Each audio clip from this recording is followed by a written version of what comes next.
سڵاوتانە بێت بینێرانی زاری کرمانجی لە بەڕێوەبەراتی چاکردنەوە و پاراستنی ڕێگاوبانی سۆرانم دیارە لە ماوەی ڕابردوو کۆمەڵێک پرۆژەی گرنگی ڕێگاوبان لە سنووری قەزا و ناحەکانی ئیدارەی سەربەخۆی سۆران جێبەجێکراون کە ئەمەش ئاسانکاری زۆری هاتوچۆی بۆ دانیشتوان و هاوڵاتیانی ئەو قەزا و ناحیانە دروست کردووان.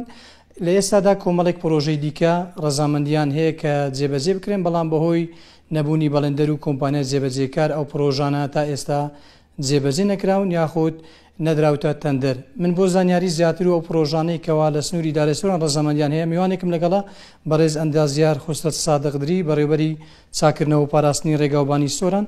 ئەندازیار سڵاوت لێبێت، دەکرێت بزانین لە سنووری ئیدارەی سۆران چەند پرۆژە ڕەزامەندیان هەیە کە ئەم ساڵ جێبەجێ بکرێن وەچتان کردووە بۆ جێبەجێکردنی پرۆژانە؟ دەستان خۆشبی زۆر بەخێر بێن. بەنسبەت پرۆژەکانی چاکردنەوە و پاراستنی ڕێگاوبان ئەوانەی ئیدارەی بەڕێوەبەرەتی ئێمە بۆ ئەم ساڵی 2024 نزیکەی 30 پرۆژە ڕەزامەندیمان هەبوو بە گوژمەی سەروی 10 میلیارد دینار. خۆشبەختانە لەو 30 پرۆژە بەشی هەرە زۆری پرۆژەکان جێبەجێ کراونەوە بە کوتە هاتوون. لە نێوانیاندا سێ پرۆژە ماوە کە بەشەڕی کاری لەسەر دەکرێتن، بەشێکان دوانیان ئەم ساڵە هەوڵ دەدەین تەواویکەن. ئەمە پرۆژێک دەکەوێتە ساڵی داهاتوو لە بەرەوەی برگەی زۆرن ئەم پرۆژەیە. لە نێوە ئەم 30 پرۆژەدا کە باسم کرد 4 پرۆژە پرۆسەی تەندەرینگی بوو ئەنجام درا، بەڵام لەلایەن کۆمپانیەکانە وەرنەگیریان نرخی زیاتریان سەروی نرخی دەرخستەکان لێدرا بوو.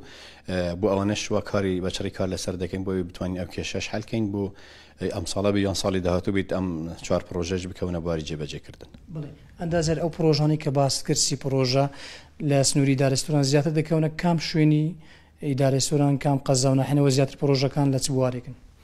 خۆی پرۆژەکانی ئێمە هەموو چاکردنەوە و پاراستنی ڕێگاوبانن، زیاتر کار لەسەر چاکردنەوەی ڕێگاوبانەکان دەکەین.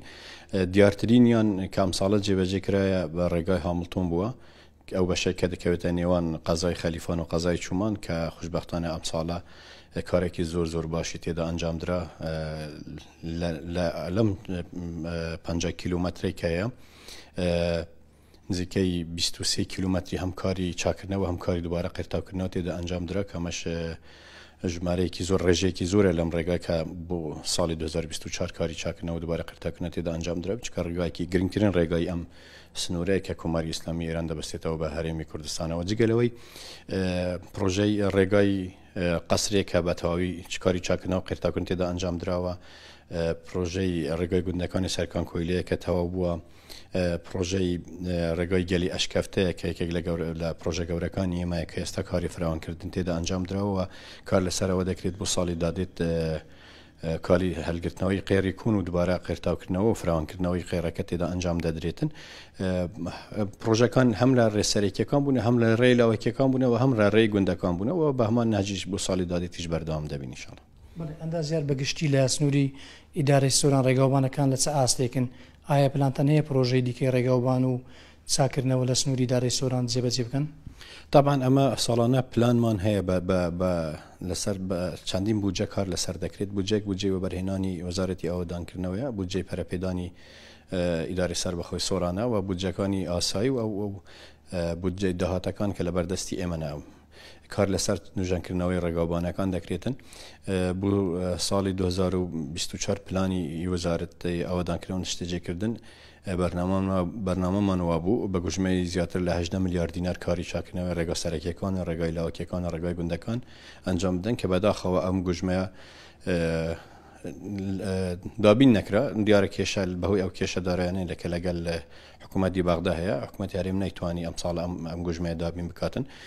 ئینشاڵڵا بۆ ساڵی 2025 بتوانین هەمان ئەو پلانێکە دامان ڕاشتەوە بۆ ساڵی 24 تەنفیز بکەین، بەمەش بەشی هەر سەرەکی ڕێگاکانی ئەم سنوورە تایبەتی ڕێسەرێکیەکان کاری نوێژانکردنەوە و دووبارە قرتاوکردنەوە تێدا ئەنجام دەدرێتن و ئەمەش دەبێتە هەنگاوێکی زۆر باش بوو تەواو چاکردنەوە و نوێژانکردنەوە و ڕێخستنەوەی ڕێگاوبانەکانی سنووری ئیدارەی سەربەخۆی سۆران. زۆر سپاس بەڕێز ئەندازیار خۆستە سادقدری بەڕێوەبەری چاکردنەوە و پاراستنی ڕێگاوبانی سۆران. بەڵێ بینەرانی زاری کرمانجی، ئەمە تەواوی ئەو زانیارانە بوون لە سنووری ئیدارەی سۆران کۆمەڵێک پرۆژەی ڕێگاوبان وەک باسم کرد لە بواری جێبەجێکردندان بەڕێوەبەراتی چاکردنەوە و پاراستنی ڕێگاوبانی سۆران وەک خودی بەڕێوەبەر باسی کرد داوای 18 میلیارد دیناریان کردووە بۆ چاکردنەوە و نۆژەنکردنەوەی ئەو ڕێگا سەرچیانەی کەوا لە سنووری ئیدارەی سەربەخۆی سۆران و قەزا و ناحەکانی دەوروبەری هەیە. بڵێ